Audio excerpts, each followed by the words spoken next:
வணக்கம் நேயர்களே, வெல்லும் சொல் நிகழ்ச்சியில் மீண்டும் உங்கள் அனைவரையும் சந்திப்பதில் மிக்க மகிழ்ச்சி.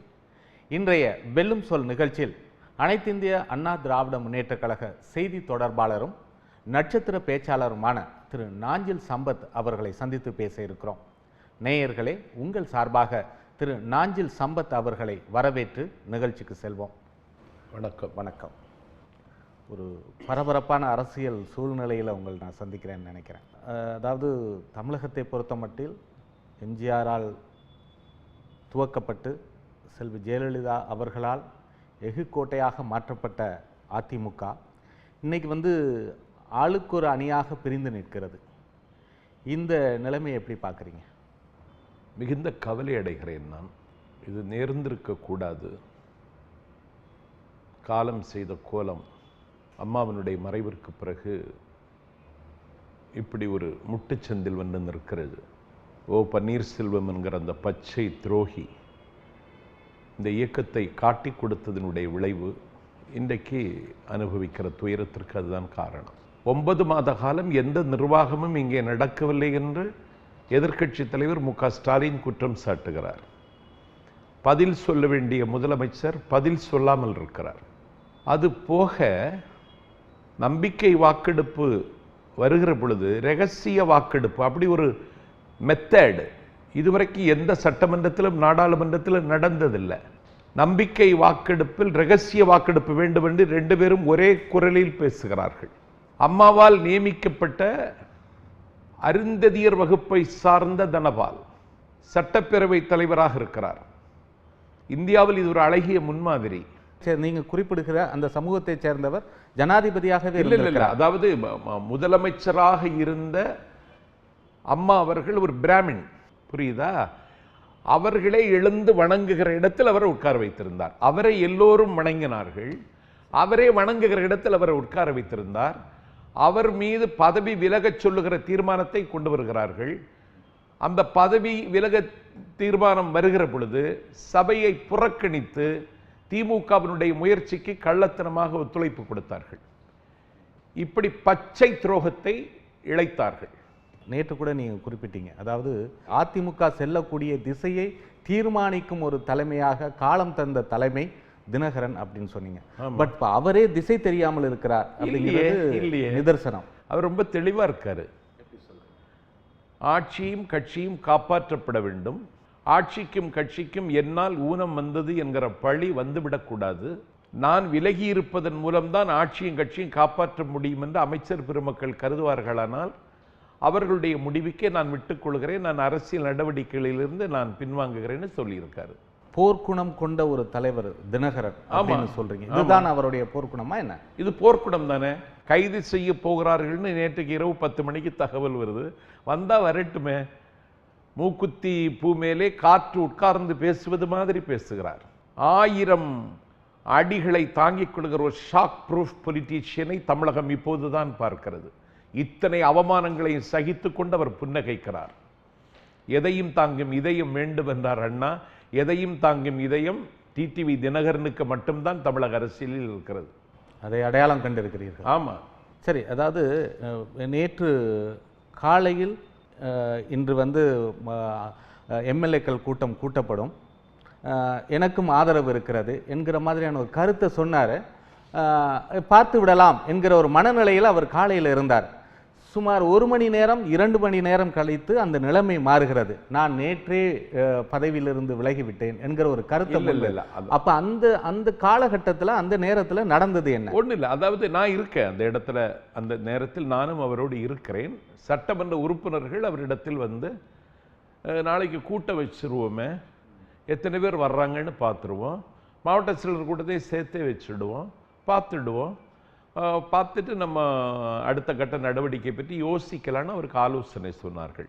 எல்லோருடைய குரலை மதிக்கிற ஒரு ஜனநாயக பண்பு அவரிடத்தில் இருக்கு. சரி, அப்ப வச்சுக்கிடலாம். அந்த எல்லோருடைய குரலை கேட்டார். அந்த குரலை அவர் வெளிப்படுத்தினார், செய்தியாளர்களிடம் வெளிப்படுத்தினார். அதற்கு பிறகு கூட்டம் ரத்து என்று அண்ணன் செங்கோட்டையன் அறிவித்தார், கட்சியினுடைய அவைத்தலைவர் அவர். அதற்கு பிறகு மல்லு கட்ட வேண்டாம், ஒரு சகோதர யுத்தம் எந்த சூழலிலும் நிகழ்ந்து விடக்கூடாது என்கிற எச்சரிக்கை உணர்வோடு வேண்டான்ட்டார். இனி வந்து அரசியலில் அவருக்கு வந்து ஒரு எதிர்காலம் இல்லை அப்படிங்கிற ஒரு சூழ்நிலை வரும் பொழுது அதை இது போன்ற ஒரு ஒரு ஒரு அறிவிப்பு மூலமாக அதை சமாளிக்க பார்க்கிறார் அப்படின்னு சொல்லலாமா? அரசியல் இனிமேல் தான் அவருக்கு எதிர்காலமே இருக்கு. அவருடைய தேவையை இனிமேல் தான் அதிமுகவினுடைய ஒவ்வொரு நிர்வாகியும் தொண்டனும் உணரப்போகிறார். அந்த வெற்றிடத்தை இட்டு நிரப்புவதற்கு ஆளுமையும் தகுதியும் உள்ளவர்கள் யாரும் இங்கு கிடையாது. தினகரன் இந்த இந்த பொறுப்புகளிலிருந்து விலகி நிற்பது கட்சிக்கு ஏற்பட்ட ஒரு வெற்றிடமா கருதுறீங்களா? கண்டிப்பாக இல்லையே, தினகரன் போயிருப்பது கட்சிக்கு ஒரு புத்துயிர் அளிப்பதா இல்லை, இரண்டு தரப்புலுமே சொல்லப்படுது. இது ஆதாய சூதாடிகளின் அபத்தமான வாதம். டிடிவி தினகரன் அனைத்து இந்திய அண்ணா திராவிட முன்னேற்ற கழகத்திற்கு கிடைத்த மீட்பர். இந்த இயக்கத்தை அதன் இலக்கை நோக்கி இட்டு செல்வதற்கான திட்டங்களை வைத்துக் கொண்டு இயங்கியவர். இந்த இயக்கம் காப்பாற்றப்பட வேண்டும் என்பதை தவிர அவருக்கு வேறு எந்த நோக்கமும் இல்லை. அவர் எந்த அமைச்சரிடத்திலும் தன்னுடைய அதிகாரத்தை அவர் இதுவரைக்கும் செலுத்தியதில்லை. எந்த அமைச்சரிடத்திலும் இந்த மனுவின் மீது நடவடிக்கை எடுங்கள் என்று அவர் போய் நின்றதில்லை. நிற்க வேண்டியதில்லை, சொன்னாலே போதும். தேவையே இல்லை, அவருக்கு தேவையே இல்லை. ஒரு அறத்தின் நாயகனுக்கு இன்றைக்கு ஒரு ஆபத்து வந்திருக்கிறது. அறத்துக்கு எப்போதும் ஆபத்து வரும். அந்த ஆபத்து இப்போது வந்திருக்கிறது. உங்கள் பார்வைக்கு திரு திரு தினகரன் வந்து ரொம்ப நேர்மையானவர், இந்த இயக்கத்தை கட்டி காக்கும் வல்லமை பெற்றவர் என்று தெரிகிறது. ஏன் அந்த கட்சியில் உள்ள அந்த சசிகலா அணியில் உள்ள மற்றவர்களுக்கு அது தெரியலை? அவர்களுக்கு இப்பொழுது ஒரு நெருக்கடி, அழுத்தம், ஒரு நிர்பந்தம், ஒரு மிரட்டல், இந்தியா முழுவதையும் வளைத்து விட வேண்டும் என்று காவிக்கொடி ஏந்தி இருக்கிறவர்களினுடைய அந்த சதி திட்டத்திற்கு அவர்கள் பலியாகி இருக்கிறார்கள். இத்தனை பிரச்சனைகளுக்கும் தமிழகத்தில் ஒரு அசாதாரணமான சூழ்நிலை நிலவுவதற்கு பாரதிய ஜனதா கட்சி தான் காரணம். கண்டிப்பாக, நிச்சயமாக, உறுதியாக வெள்ளிடை மலையை விளங்குகிற உண்மை அது. இல்ல, நீங்க எதை வச்சு சொல்றீங்க? அப்படி இந்த சின்னம் முடக்கப்பட்டு விடும். சரி, யார் சொல்வது? தமிழிசை சவுந்தரராஜன். தெருவில் நடந்து போனா யார் என்று தெரியாத பேர்வழி தமிழிசை சவுந்தரராஜன். அவர் 1.5 கோடி தொண்டர்கள் கொண்ட ஒரு மகத்தான இயக்கத்தினுடைய சின்னம் முடக்கப்பட்டு விடும். இல்ல, நீங்க வந்து சொன்னார், தெருவில் நடந்து போனா யாருன்னு தெரியாது அப்படிங்கிற வாதம் வந்து தவறான ஒரு வாதமா? அதெல்லாம் ஒண்ணு கிடையாது. அது ஒரு தவறான வாதமா நான் பார்க்கிறேன். காரணம், ஒரு கட்சியோட இந்தியாவை ஆளுகிற ஒரு கட்சி, அதோடைய ஒரு மாநில அந்த ஒரு மாநிலத்தை தலைவர் தமிழ்நாட்டில் அந்த கட்சி எங்க இருக்கு? தமிழ்நாட்டில் எங்கெங்க கட்சி இருக்கு? 1.5 கோடி தொண்டர்கள் கொண்ட ஒரு மிகப்பெரிய இயக்கத்தினுடைய கட்சியினுடைய சின்னம் முடக்கப்பட்டு விடும் என்று அவர் முன்கூட்டியே அறிவிக்கிறார். பல அரசியல் அவதானிகளும் அதுதானே சொன்னாங்க. அதுக்கப்புறம் தான் அரசியல் அவதானிகளை அவதானிச்சாங்க. அந்த குரலை கேட்டதற்கு பிறகு இந்த கட்சியினுடைய அங்கீகாரம் ரத்து செய்யப்படும் என்றார். இந்த இடைத்தேர்தல் நிறுத்துவார்கள் என்றார். இத்தனையும் அவர் முன்கூட்டியே சொல்லுகிறார். இந்த ஆட்சி கவிழ்க்கப்படும் என்று ஒருவரிடத்தில் பந்தயம் கட்டி இருக்கிறார். நேற்று கூட அந்த கருத்தை நீங்க முன்வைத்தீங்க. அதே செய்தியாளர்கள் தமிழிசைட்ட கேட்டாங்க, இப்படி ஒரு வார்த்தையை அவர்கள் முன்வைக்கல, அப்படி ஒரு வார்த்தையை முன்வைக்கக்கூடிய அளவுக்கு நான் தரந்தாழ்ந்தவர் அல்ல என்கிற ஒரு கருத்தை அவர்கள். என்கிட்ட ஆதாரம் இருக்கு. ஆதாரம்னா அந்த தம்பி என்கிட்ட சொன்ன அந்த தம்பிக்கு பேரை சொல்லி வேண்டான்னு நினைக்கிறேன். இல்ல, யாரோ ஒருத்தர் சொன்னது வந்து எப்படி நீங்க ஆதாரமா எடுத்துக்க முடியுங்க? என்னுடைய சுகதுக்கங்களை பற்றி கவலைப்படுகிற ஒரு தம்பிட்டு அந்த அம்மா சவால் விட்டுருக்காங்க. சோ பாரதிய ஜனதா கட்சி தான் இத்தனை பிரச்சனைகளுக்கும் காரணம். அவங்க செய்வாங்க, அது அவங்களுடைய குணம். பாரதிய ஜனதா கட்சி இந்த இதுகளுக்கெல்லாம் காரணம் அப்படின்னு நீங்க குற்றச்சாட்டுறீங்க, நீங்க குற்றம் சாட்டுறீங்க. இது ஏன் தினகரன் வந்து குற்றச்சாட்டா முன்வைக்கிறதுக்கு தயங்குறாரு? அவருக்கு அந்த தயக்கத்துக்கான காரணம் என்ன? விரும்பலை இவங்க கட்சியில் இருக்கிற நிர்வாகிகள், அமைச்சர்கள். சரி, இப்போ ஒரு அசாதாரணமான சூழ்நிலை வந்துருச்சு, அவர் கட்சியிலிருந்து விலக்கி வைக்கப்பட்டிருக்கிறார். இப்போ அவர் முன்வைக்கலாமே. தேவையில்லை, அவர் தான் அரசியல் இந்த விலகியாச்சு, அரசியல் நடவடிக்கையிலிருந்து விலகியாச்சுன்னு சொல்ல வேண்டிய அவசியம் இல்லையே. நேற்றைக்கு சொல்லியிருக்காரு, நிர்பந்தம், நெருக்கடி, சில அழுத்தம்னு சொல்லியிருக்காரு. இல்லை, என்ன நீங்க சொல்லியிருக்கீங்க, அதாவது மிரட்டல், மத்திய அரசின் மிரட்டல், பாரதிய ஜனதா கட்சி மிரட்டுகிறது அப்படின்னு ஒரு கருத்தை சொல்றீங்க. என்ன சொல்லி மிரட்டுறாங்க உங்களை? ஐ மீன் அதிமுகவை ரைடு பண்ண வேண்டும் மிரட்டுவான், வேற என்ன? தலையா எடுப்பான், ரைடு பண்ண வேண்டும் மிரட்டுவான், ஆதாய சூதாடிகள் அச்சப்படுவான், பணமே பிரதானம்னு இருக்கிறவனுக்கு பயப்படுவான். ரெய்டு என்கிற அந்த ஒரு பிரச்சனைக்கு அதில் அச்சப்பட்டு தான் வந்து இப்போ சசிகலா குடும்பத்தை ஒதுக்கி வைக்கணும்னு நினைக்கிறாங்களா? அதுக்கு தான் நினைக்கிறாங்க. அதில் ஒன்றும் மாற்றமே கிடையாது. சரி, நீங்கள் கூட முன்வைத்திருக்கீங்க ஒரு கருத்தை. கட்சியின் பொதுச் செயலாளர் சசிகலா சிறையில் இருக்கும்போது இப்படிப்பட்ட ஒரு நடவடிக்கை எடுத்தது மனிதாபிமானம் இல்லாத செயல் அப்படின்னு சொல்லியிருக்கீங்க. இது இது இது எப்படி இதை நீங்கள் நியாயப்படுத்துங்க? தமிழ்நாட்டில் ஜெயிலில் இல்லை, நம் மீது அத்துமீற துடிக்கின்ற, காவிரி நீரில் நம்முடைய உரிமையை மறுக்கின்ற, இந்த வழக்கு போட்டு இந்த தண்டனையை வாங்கி தந்திருக்கின்ற ஒரு மாநிலத்தில் இன்னொரு மாநிலத்தில் அவர் சிறை வைக்கப்பட்டிருக்கிறார். ஒரு அசோகவனத்தில் சீதை இருந்தது மாதிரி இது. அவங்க என்ன தியாகம் செய்துட்டு போய் சிறையில் இருக்காங்களான்னு ஒரு கேள்வியை எழுப்ப மாட்டாங்களா? சிறையில் இருக்கிறார்கள், தியாகம் செய்து சிறைக்கு போனார்களா, பொருளாதார குற்றத்தினால் அவர் சிறைக்கு போனார்களாங்கிறது ரெண்டாவது. அந்த தீர்ப்பை நீ ஒத்துக்கிட்டியான்னெல்லாம் கேள்வி வரலாம், அது வேற. அவர்கள் சிறையில் இருக்கிறார்கள். ஒரு பெண்மணி, ஏன்னா இவர்கள் அவரை முன்மொழிந்தார்கள், நீங்கள் தான் இந்த கட்சிக்கு தலைமை தாங்கணும், நீங்கள் தான் பொதுச் செயலாளராக இருக்கணும். அவங்க அதெல்லாம் விரும்பலை. இப்படி முன்மொழிந்து முடிசூட்டி இப்பொழுது சிலுவையை அறைந்திருக்கிறார்கள். இந்த நேரத்தில் அவங்களை விலக்கி வைப்பது என்னொரு முடிவு எடுத்திருப்பது கல் நெஞ்சம் உள்ளவர்கள் மட்டும்தான் செய்ய முடியும். அந்த கல் நெஞ்சம் அவர்களுக்கு இருக்கிறது. இதே செல்வி ஜெயலலிதா அவர்கள் இறந்து அவர்களை புதைத்த அந்த ஈரம் காய்வதற்குள்ளாக மகுடம் சூட்டி கொண்டாரே, இது மனிதாபிமான செயலா அப்படின்னு சிலர் முன்வைக்கிறாங்க கேள்வி. இதுக்கு என்ன பதில் சொல்றீங்க? மகுடம் சூட்டி கொள்வது இவங்க வற்புறுத்தினதுனால தானே மகுடம் சூட்டினாரு. வற்புறுத்தவே இல்லை, அவர்களாக எடுத்த முடிவு. இல்லையே, எல்லாம் ஓபிஎஸ் என்று சொல்லுகிற இவரும் அவைத்தலைவர் பொறுப்பில் இருந்த மதுசூதனனும் போய் எல்லா நிர்வாகிகளும் ஒரு முகமாக நின்று நீங்களே தலைமை ஏற்க வேண்டும், அப்போதுதான் கட்சியும் ஆட்சியும் காப்பாற்றப்படும் என்று வற்புறுத்தியதை நாடே பார்த்தது. உள்ள நடந்த விஷயம் அது. அப்படியெல்லாம் உள்ள அவங்க அப்படியெல்லாம் யாரையும் கம்பல் பண்ண மாட்டாங்க. ஏன்னா நானே அவர்களை பற்றி தவறாக கருதினேனோ என்று என்னுடைய மனச்சாட்சி இப்பொழுது என்னை குத்துகிறது. ஏன்னா அடிக்கடி இந்த மாதிரி தவறாக நினைக்கிறதெல்லாம் நடக்கத்தான் செய்யும். அது ஸோ அவங்களா முன் இந்த பொறுப்பை பதவியை நினைக்கலையே. இப்போ ஒரு அசாதாரணமான சூழ்நிலை வந்துடுச்சு. இந்த நேரத்தில் அவங்களோட பொறுப்பை அவங்களாக ராஜினாமா செய்யணும் அப்படின்னு ஒரு கோரிக்கை வைக்கிறாங்களே, அதை எப்படி பார்க்குறீங்க? அநியாயம், அக்கிரமம், அராஜகம். இல்லை, இப்போ 2 அணிகளும் ஒன்று சேரணும் அப்படின்னு ஒரு முயற்சி எடுக்கிறாங்க. 2 தரப்புமே அதற்கான முன்னெடுப்பில் இருக்கிறாங்க. இப்படி இருக்கும் பொழுது இந்த முன்னெடுப்புக்கு எதிராக நாஞ்சில் சம்பத் கருத்துக்களை முன்வைக்கிற ஒன்றும் இல்லையே. தினகரன் முடிவு தான் என் முடிவு. தினகரன் அதாவது மனசளவில் இப்போ வேறு வழியின்றி 2 தரப்பும் இல்லை, கட்சி ஆட்சி போயிடக்கூடாது. ஏன்னா 6 மாதத்தில் திமுக ஆட்சி வந்துரும்னு பேசுகிறாங்க. அண்ணன் துரைமுருகன் பேசுகிறாரு, ஸ்டாலின் பேசுகிறாரு. அதனால திமுக இப்படி குறுக்குச்சால் ஒட்டி கொல்லைப்புறமடியாக கோட்டை சிம்மாசனத்தில் உட்காருவதற்கு கனவு காணுகிற சூழல்ல அதற்கு இடம் வைக்க வேண்டாம் அப்படின்னு தான் அவர் சொன்னார். சரி, இப்போ இது தர்ம யுத்தத்திற்கான போட்டியில், தர்ம யுத்தத்தில் முதல் கட்ட வெற்றி பெற்றிருக்கோம் அப்படின்னு சொல்லி திரு ஓபிஎஸ் சொல்றார். மனச்சாட்சியை மறந்துவிட்டு பேசுகிறார். அவருடைய உள்ளத்துக்கும் முதட்டுக்கும் இட்டு நிரப்ப முடியாத இடைவெளி. அம்மாவிடத்தில் ஓ பன்னீர்செல்வம் என்கிற தேநீர் கடை வியாபாரியை அறிமுகம் செய்ததே டிடிவி தினகரன் தான். பெரியகுளம் நகர்மன்ற தலைவராக்கி சட்டப்பேரவை உறுப்பினராக்கி அழகு பார்த்ததும் அவர்தான். அவருக்கு முன்னாடி இவர் உட்கார கூட மாட்டார். இவர் நடத்தியது தர்ம யுத்தம் கிடையாது, இவர் நடத்தியது அதர்ம யுத்தம். இவர் இந்த கட்சியை காட்டி கொடுக்க வேண்டும் என்று முடிவெடுத்தார். அவர் நடத்துவதென்று தர்ம யுத்தம் இல்லை. தர்ம யுத்தம் நடத்துவதற்கான தகுதியோ யோகியதையோ அருகதையோ அவருக்கு கிடையாது. இல்லை, அவரோட கோரிக்கையில் அவர் வெற்றி பெற்றிருக்கிறார் அப்படித்தானே எடுத்துக்க முடியும். அது அவருடைய கோரிக்கை இல்லையே. முதல்ல அவருக்கு கோரிக்கைன்னா சசிகலா அம்மாவுக்கு காலில் விழுந்ததே இவர் தானே. இல்லைங்க, இவ்வளவு பிரச்சனைக்கு அப்புறமாக கட்சி 2ஆக 3ஆக பிளவுபட்டதுக்கு அப்புறமாக அவர் சதித்து அந்த குடும்பத்திடம் இருந்து இந்த கட்சியை மீட்க வேண்டும், இதுதான் என்னுடைய தர்ம யுத்தம் அப்படின்னு தான் பன்னீர்செல்வம் தன்னுடைய ஒரு சதி திட்டத்தில் அவருக்கு வெற்றி கிடைச்சிருக்கு.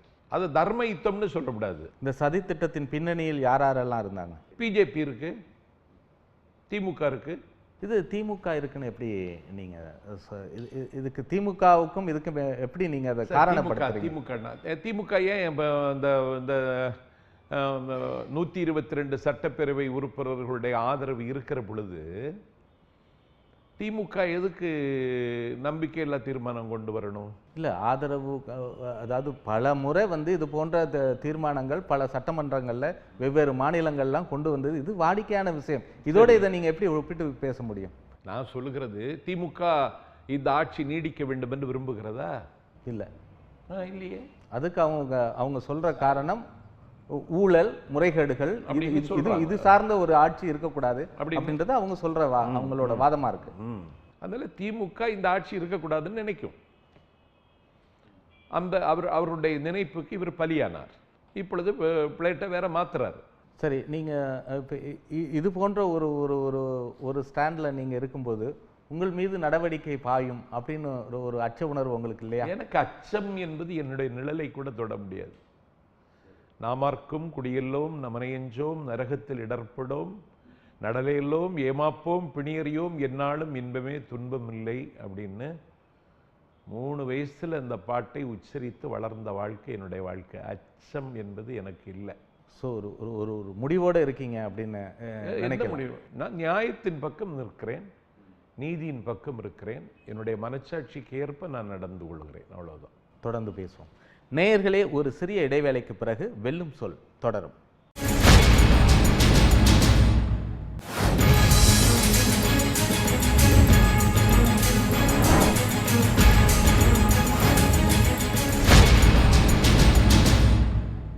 நேயர்களே, வெல்லும் சொல் தொடர்கிறது.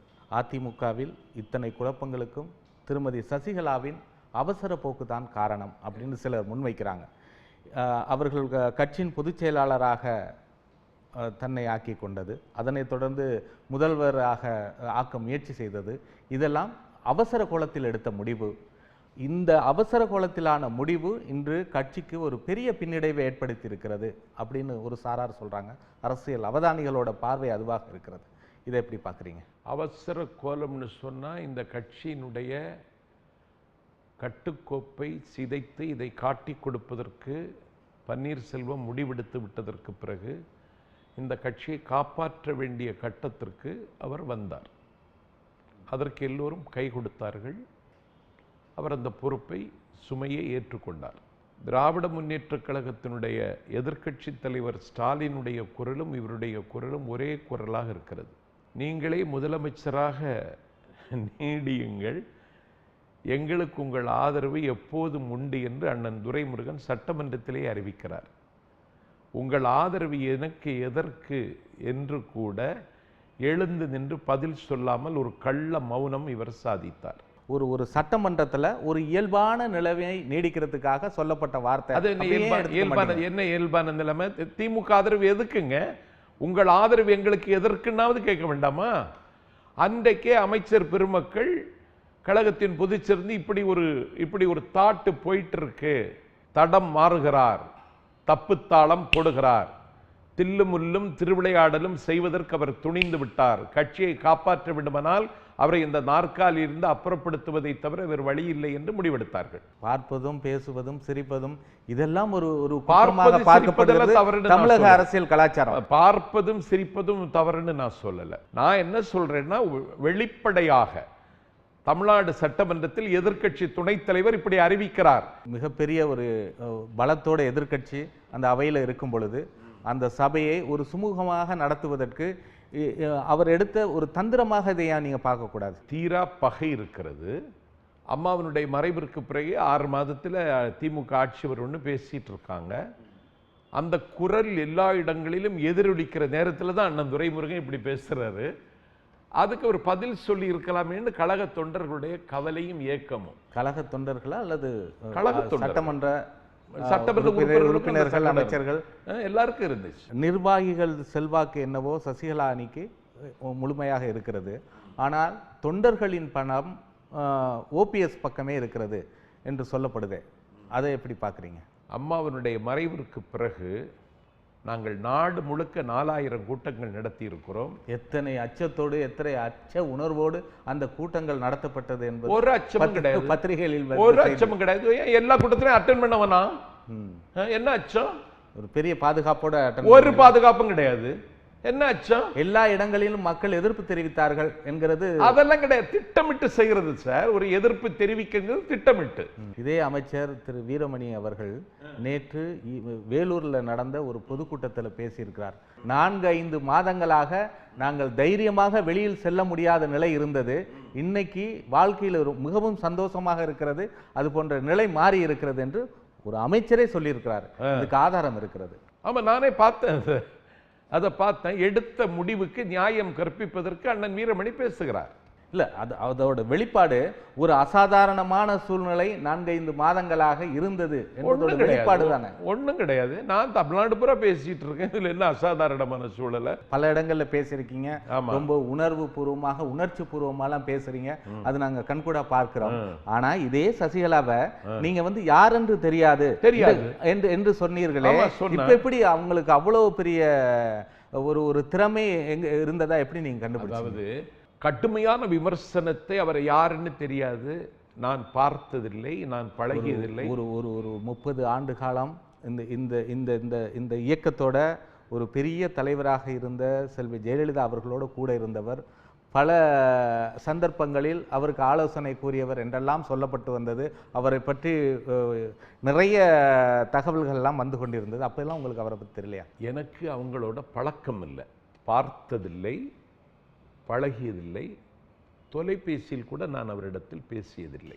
அதனால் இந்த முன்பின் முகம் தெரியாத இந்த தலைமையை எப்படி ஏற்பது?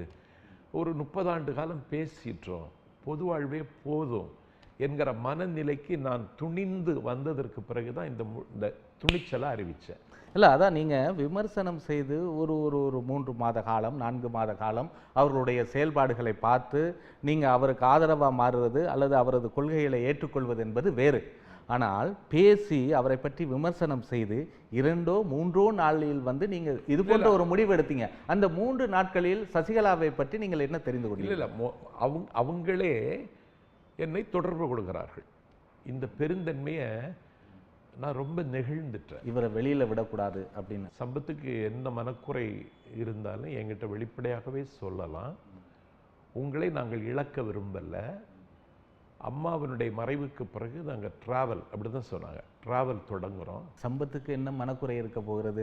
கட்சி கூட்டங்கள் நிறைய கிடைக்கல அப்படிங்கிற ஒரு ஆதரவு. உங்களுக்கு என்ன மனக்குறை இருந்தாலும் என்கிட்ட அவங்க சொன்னதை சொல்கிறேன். சரி, உங்களுக்கு என்ன மனக்குறை இருந்தாலும் என்கிட்ட சொல்லலாம்.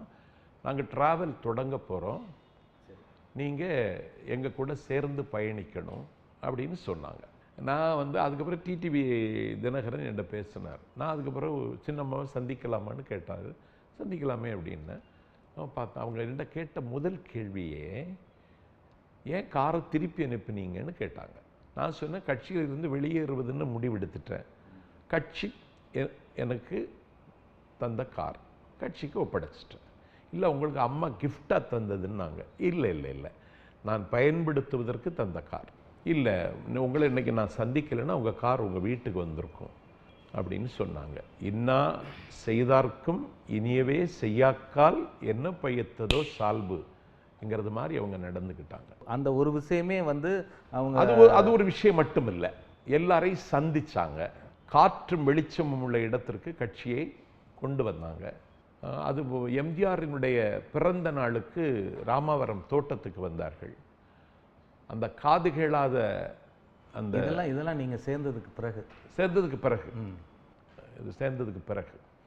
அவருடைய நடவடிக்கை ஒரு ஜனநாயகத்தன்மையோடு இல்லை. அவங்க உங்களை கூப்பிட்டு வச்சு, தினகரனும் திருமதி சசிகலாவும் கூப்பிட்டு வச்சு பேசி, நீங்க நினைப்பது போன்றவர் அல்ல நான், இந்த மாதிரியான இதெல்லாம் சொன்னோன்னே நீங்க அவங்க ஒரு நியாயமான தலைவி முடிவு பண்ணிட்டீங்க. அது மட்டும் இல்லை, அதாவது என்னுடைய நண்பர் தான் சொன்னேன், என்னுடைய சுகதுகத்தை பற்றி கவலைப்படுகிற என் தம்பிமார்கள் இனி ஒரு கட்சி மாறுறதுங்கிற பழி வந்துடக்கூடாது. ஒரு ஆபத்தான காலகட்டத்தில் உங்களுக்கு அடைக்கலம் தந்த கட்சி இந்த கட்சி, வேற ஒன்றும் இல்லை, நன்றி உணர்ச்சி தான். சசிகலா தினகரன் இல்லாத ஒரு அதிமுக கட்டமைக்கப்படுகிறது அப்படின்னு சொல்கிறாங்க. அதில் நீங்கள் நீடிக்க விரும்பலையா? இல்லை, நான் அதிமுக தானே இருக்கேன். இல்லை, உங்களுடைய விமர்சனங்கள் அவங்கள இந்த கட்சியிலிருந்து நீக்கக்கூடாது, அவர்களை புறந்தள்ளக்கூடாது என்கிற மாதிரி உங்களுடைய விமர்சனமெல்லாம் இருக்குது. ஆமாம். பட் இது அந்த கட்சியிலே ஏற்றுக்கொள்வாங்க அப்படின்னு நினைக்கிறீங்களா? அது அவங்க தான் சொல்லணும். நான் உண்மையை சொல்கிறேன், நீதியை சொல்கிறேன், நியாயத்தை சொல்கிறேன், என்னுடைய நெஞ்சில் பட்டதை சொல்கிறேன். இப்போ இவர்கள் 2 பேருமே இல்லாமல் கட்டமைக்கப்படுகிற இந்த அதிமுக எப்படி இருக்குன்னு நினைக்கிறீங்க? நான் கேட்குற தலைமை தாங்கிறது ஒரு ஆளுமை உள்ள தலைமை வேணும். அனைவரையும் அரவணைக்கிற தலைமையாக இருக்கணும். அறைகூவல்களை எதிர்கொள்கிற தலைமையாக இருக்கணும். ஆபத்துகளை சந்திக்கிற தலைமையாக இருக்கணும். அப்படி யாரும் என் கண்ணுக்கு தெரியலை. இவரும் அறைகூவல்களை ஆபத்துகளை எதிர்நோக்குகிற சந்திக்கிற ஒரு தலைவராக இல்லைங்கிறத நேற்று அடையாளம் காட்டிட்டார். இல்லையே இவ்வளவு பிரச்சனைகளையும் எதிர்கொண்டு அதை சமாளிக்க வேண்டாம். இல்லை, மல்லு கட்டணும், சண்டை போடணும், கட்சி உடஞ்சின்னு பேர் வரும், இன்னைக்கே வரும் செய்தி. அதுக்கெல்லாம் இடம் வைக்க வேண்டாம். ஸோ அவருடைய செயல்பாடு கட்சி தொண்டர்கள் மத்தியில் ஒரு ஒரு ஒரு ஒரு ஒரு பாசிட்டிவான எனர்ஜி ஏற்படுத்தியிருக்கா? பாசிட்டிவ்னா நேற்றுக்கு நான் கடற்கரையில் 1 மணி நேரம் நான் நடைபயிற்சி மேற்கொண்டேன். என்றைக்கும் இப்படி இல்லை. Sir sir sir sir sir சார்ன்னு சொல்லி என்னை கூப்பிட்டு, தினகரன் சாருக்கு ஸ்டேட்மெண்ட் எங்களை ரொம்ப பாதிச்சிட்டு சார், நாங்கள் நெகிழ்ந்துட்டோம் சார். ஒரு நல்ல இல்லை, அது அதிமுக தொண்டர்கள் தான். அதிமுக தொண்டர் இல்லை. சரி, அதிமுக தொண்டர் இல்லை, அதிமுக தொண்டர் கிடையாது. அவருக்கு பேரே சொல்கிறேன். ஒருவருடைய பேர் உபேதுல்லா, ஒருவருடைய பேர் நிசான். உங்களுக்கு தெரிந்தவர்கள்? தெரியாதவங்க பேர் சொல்கிறீங்களே, அதுக்காக கேட்டேன். அவங்கள்ட்ட நம்ம பேரை கேட்டேன். இல்லை, அவரை பாதுகாக்கணும் சார், பாதுகாக்க வேண்டிய தலைமை சார், தமிழ்நாட்டுக்கு கிடைச்ச நல்ல தலைவர் சார் அப்படின்னு சொன்னாங்க. தமிழ்நாடு பூரா இது ரீச் ஆயிருக்கு. அது வந்து ஒரு பாசிட்டிவான ஒரு எனர்ஜி ஏற்படுத்தும் அப்படின்னு. கண்டிப்பாக. சரி, நான் வந்து கட்சியிலேருந்து விலகிட்டேன், அதாவது ஒதுங்கிட்டேன். நேற்றைய கட்சியிலேருந்து கட்சி நடவடிக்கைகளில் இருந்து அவர் குறிப்பிட்டிருந்தார். ஆனால் அவர் கட்சியோட துணை பொதுச் செயலாளர் அப்படிங்கிற பொறுப்பை வந்து இன்னமும் ராஜினாமா பண்ணலை. அதுக்கு நாளை பொதுச் செயலாளரை பார்க்க போகிறாரு. பார்த்துட்டு அவங்க விலக சொன்னால் விலகிடுவார். விலக வேண்டான்னு சொன்னால் நீடிப்பார். ஓபிஎஸ் தரப்பில் ஒரு நிபந்தனை வைக்கப்படுகிறது. முதலமைச்சர் பொறுப்பை ஓபிஎஸ் தரப்புக்கு தரப்படணும், குறிப்பாக ஓபிஎஸ் முதலமைச்சராக தேர்ந்தெடுக்கப்படணும் அப்படின்னு ஒரு நிபந்தனையை வைப்பதாக சொல்லப்படுகிறது. இதை வைப்பாங்க, நிபந்தனை வைப்பாங்க. அது விட்டு கொடுப்பாரா? அது அதிகாரம் தொத்து நோய்ங்க, அது விடாது ஓபிஎஸ்க்கு. சரி, அது எடப்பாடி வந்து தன்னுடைய அந்த பொறுப்பை விட்டு கொடுப்பாருன்னு எடப்பாடிட்ட கேட்கணும் நம்ம. நீங்களும் நான் கேட்க மாட்டேன், நீங்கள் கேட்கலாம். அப்படி விட்டு கொடுக்காத ஒரு நிலைமை ஏற்படும் பொழுது என்னவாகும்? இன்னும் முட்டுச்சந்தில் வந்து நிற்பாங்க. ஏற்கனவே முட்டுச்சந்தில் தான் நிற்கிறதா சொல்லிட்டீங்க. ஆமாம், இன்னும் முட்டுச்சந்தில் வந்து நிற்பாங்க. நீங்கள் கூட சொல்லியிருந்தீங்க, அதாவது தினகரன் போன்றவர்கள் இல்லாத ஒரு இடத்துல என்னை போன்றவர்களுக்கு அங்கு வேலை இல்லை, வேலை இல்லைன்னு சொன்னீங்க. இது மாதிரி பல காலகட்டத்தில் நீங்கள் வெவ்வேறு சந்தர்ப்பங்கள், வெவ்வேறு சூழ்நிலைகளை, வெவ்வேறு காரணங்களை சொல்லியிருக்கீங்க. இப்பயும் நான் வந்து எதையும் எதிர்பார்த்து இயங்குகிறவன் அல்ல. நான் அடிப்படையில் நான் ஒரு திராவிட இயக்க சித்தாந்தத்தில் பற்றுள்ளவன். தீர்ந்து போகாத திராவிட இயக்கத்தினுடைய கொள்கைகளை திசையிட்டும் கொண்டு சேர்க்க வேண்டும் என்று கனவு காணுகிறவர். இன்னைக்கு திராவிட இயக்கத்துக்கு அறைகூவல் வந்திருக்கு. இந்த அறைகூவலுக்கு முகம் கொடுக்க வேண்டும் என்று இன்னும் சிந்திக்கிறவர். இயக்க வாழ்வுங்கிறது அதுக்காகத்தான், வேற ஒன்றும் இல்லை. மேடை, பேச்சு, பயணம், இதுதான் என்னுடைய வாழ்க்கை. என்கிட்ட வேற எதுவும் இல்லை. நான் கையில் ஒரு புத்தகம் வச்சிருப்பேன், படிச்சுட்டு இருப்பேன், நினைச்சதை ஒரு குறிப்பாக எழுதி வைப்பேன். இதை தவிர நான் வேற எதையும் வாழ்க்கையில் ஆசைப்பட்டதில்லை. அதற்கு அதிமுகவில் எனக்கு உத்தரவாதம் இல்லை. நான் குடியிருக்கிற வீட்டையே கன்னியாகுமரி மாவட்ட மத்திய கூட்டுறவு வங்கிக்கு நான் அடமானம் வச்சு தான் என்னுடைய வாழ்க்கையை ஓடிட்டுருக்கு. அதனால் நான் வந்து ஒரு நிறைவான வாழ்க்கை எனக்கு இதுவரைக்கும் வாய்க்கலை. அதனால் வாழ்க்கை போராட்டம். என்னை விட நலிந்தவன் மெலிந்தவன் இருக்கான், அது ஒரு பேச்சாளனாக நீடிப்பதுங்கிறது தற்கொலைக்கு சமம். ஆனால் அதுக்கான உத்தரவாதமும் இந்த கட்சியில் எனக்கு இல்லை. இனி இருக்குங்கிற நம்பிக்கையும் எனக்கு இல்லை. நான் என்ன ஆக போகிறேன்னு எனக்கே தெரியலை. அதோட வெளிப்பாடு தான் இப்போ இந்த மாதிரியான தன்னிச்சையான பேச்சு, தன்னிச்சையான போக்கு, அதோட வெளிப்பாடா? உண்மையை சொல்லுவதற்கு இது என்ன இருக்குது? உண்மையே சொல்கிறேன், அவ்வளோதான். டிடிவி தினகரன் வந்தால் இதெல்லாம் அவர் மீட்டெடுப்பார். திராவிட இயக்கத்தினுடைய லட்சியங்களை வென்றெடுக்கிற ஒரு தலைமையாக. உங்களுடைய பொருளாதார சூழ்நிலையெல்லாம் அவர் தீர்த்து வைப்பார் அப்படி என்பதற்காக அவருக்கு அப்படி ஆதரவா? இல்ல. நான் சும்மா இருக்க முடியாது. நான் சும்மா இருக்க முடியாதுங்க. நான் பேசிட்டு தான் இருக்கணும்.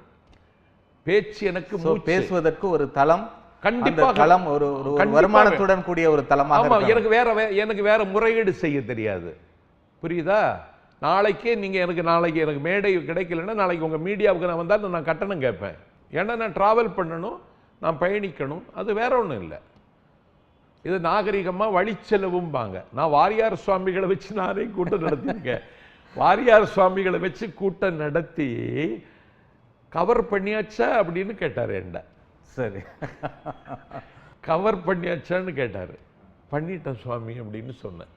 ஸோ அவரே கவரை எதிர்பார்த்தாருன்றீங்க? இல்லை, வாழ்க்கை எனக்கு பேச்சு, தொழில், இமைப்பொழுதும் சோராதிருத்தல், இனத்தை மீட்பதற்கு ஒரு கருவியாக இயங்குதல், வேற நோக்கம் ஒன்றும் இல்லை. இல்லை, அதான் உளப்பூர்வமாக பேசுவதற்கும் இது போன்ற கட்டணத்துக்காக பேசுவதற்கும் வித்தியாசம். கட்டணம் கிடையாது, இது கட்டணம் கிடையாதுங்க. இதுதான் என்னுடைய வாழ்க்கை. எனக்கு தொழில், கவிதை பாருங்க பாரதி, அது மாதிரி. தொடர்ந்து பேசுவோம் சார். நேயர்களே, ஒரு சிறிய இடைவேளைக்கு பிறகு வெல்லும் சொல் தொடரும்.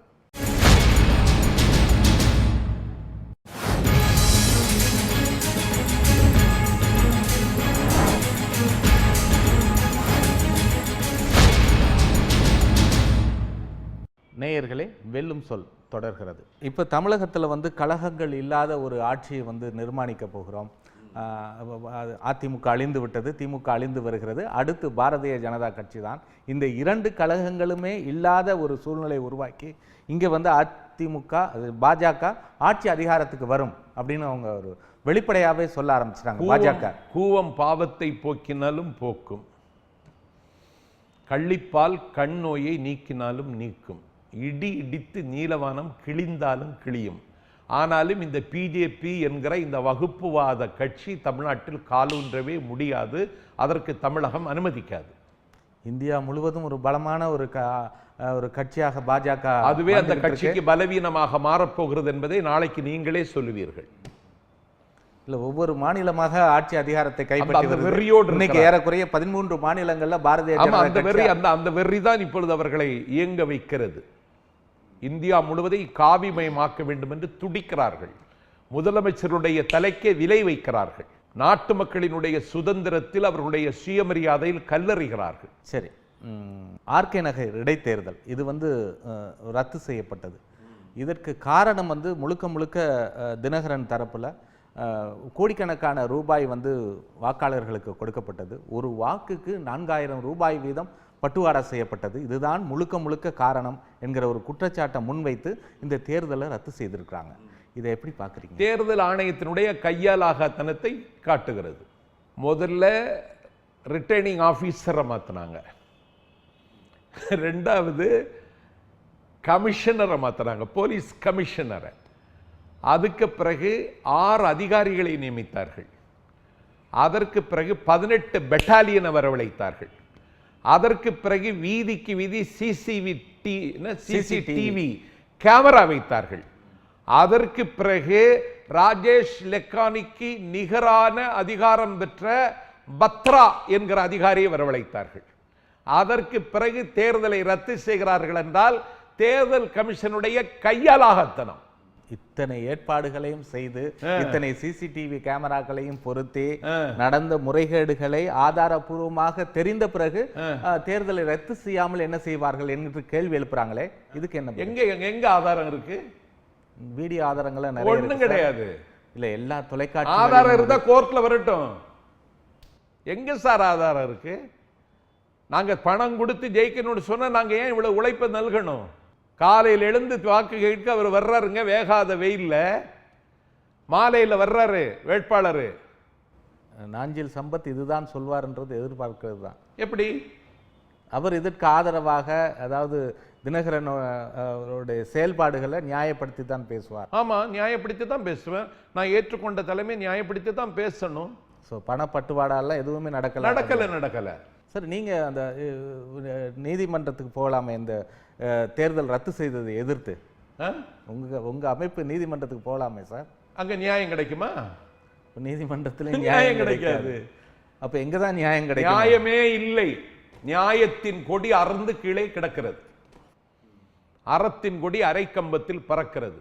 நீதி புதைக்கப்படுகிறது. சரி, அதாவது தமிழகத்தில் நிலவுகிற ஒரு அசாதாரணமான சூழ்நிலையை திமுக தனக்கு சாதகமாக பயன்படுத்தி கொள்ளவில்லை. இது வந்து இது இது ஒரு ஒரு வரவேற்கக்கூடிய ஒரு விஷயம் என்று ஒரு சாரார் சொல்றாங்க. நீங்க எப்படி பார்க்குறீங்க? இந்த அசாதாரணமான சூழ்நிலையை திமுக தனக்கு சாதகமாக பயன்படுத்தி கொள்ளலை அப்படின்னு சொல்றாங்க. ஆமா, ஒரு எதிர்க்கட்சி தலைவர் எந்த திசை நோக்கி பயணிக்குமோ அப்படி ஸ்டாலின் பயணிக்கலை. இல்லை, என்ன சொல்ல வரீங்க? கொஞ்சம் அவர் வந்து ஒரு கேலி கூத்து மாதிரி. நீங்க சட்டமன்ற நடவடிக்கை பார்த்தாலே தெரிஞ்சிடும். குண்டின் மீது நின்று குற்றம் சாட்டுகிறேன்னார் கலைஞர். சரி, புரியுதா?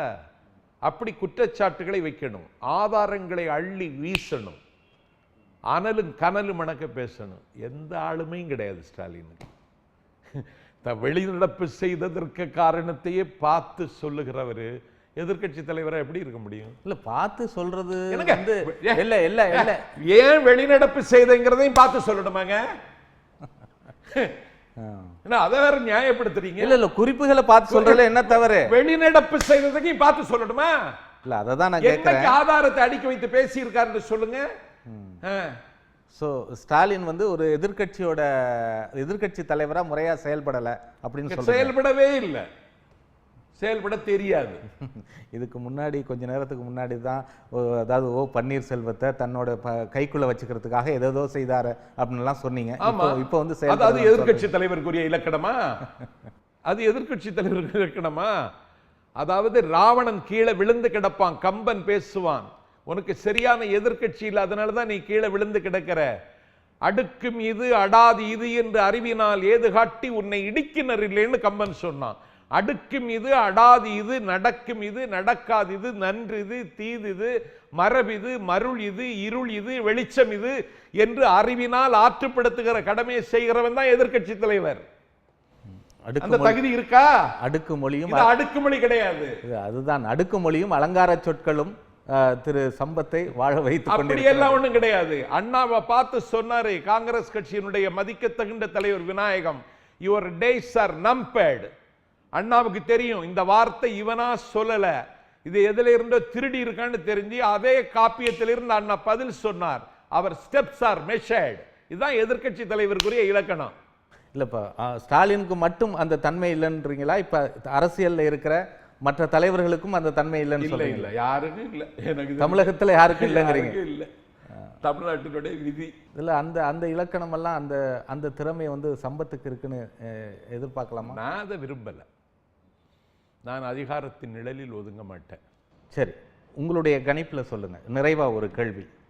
தமிழக அரசியல் களம் அடுத்து என்னவாகும்? இந்த ஆட்சி இப்ப இரண்டு தரப்புமே ஒன்றிணைந்து அமைக்க போகிற தொடரப்போகிற இந்த ஆட்சி நீடிக்குமா? உங்களுடைய பார்வை என்ன? நீடிக்க வேண்டும் என்று வாழ்த்துகிறேன், நீடிக்க வேண்டும் என்று விரும்புகிறேன். ரொம்ப நன்றி சார். எங்களோட அழைப்பை ஏற்று இந்த நிகழ்ச்சியில் பங்கேற்ற உங்களுக்கு நியூஸ் 18 தமிழ்நாடு தொலைக்காட்சி சார்பாக நெஞ்சார்ந்த நன்றி. நன்றி.